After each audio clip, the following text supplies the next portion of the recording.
Hello there and welcome to another tutorial from AKCP.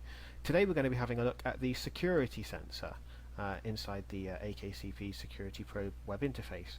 Now if you're not familiar with the security sensor, this is the sensor that you often see on doors and windows, which is two magnetic blocks. When the magnetic link is broken, obviously an alarm will sound. That's just one of the uses for it.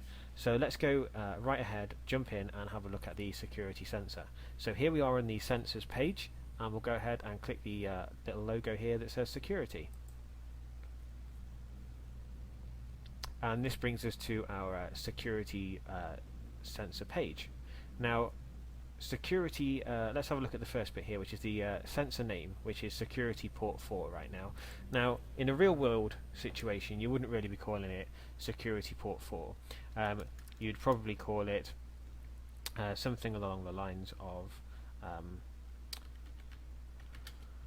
front door security. And then right below that we have our status to say that it's in a normal status, which means that the link is active, it's not broken. We also have the online status below, where it would either display online or offline. Below that we have the description of the status when normal. So for example, right now it's normal, so we can put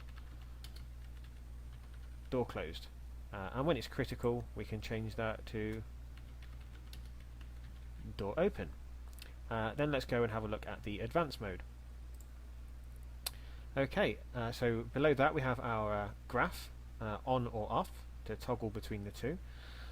You also have the URL, where you can actually type in a sensor's URL. So let's just type in http://www.akcp.com, and what that will do is that will take you to the sensor's homepage. There we go. That will take you to the sensors homepage on the map interface.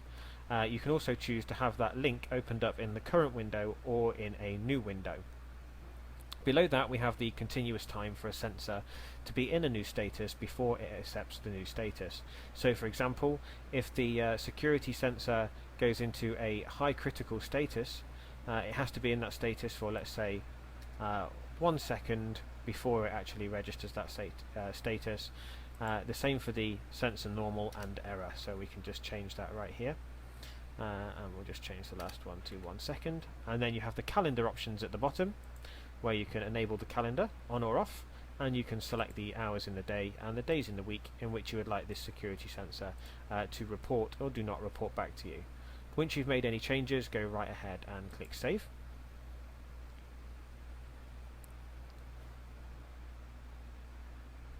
There we go. So you can see at the moment now we have our front door security. The status is door closed. What I'm going to do is I'm going to take my little magnetic pieces and I'm just going to remove one. And what you'll see now, once the page refreshes, is this should go into a critical status and it will say door open, which it has done. There you go.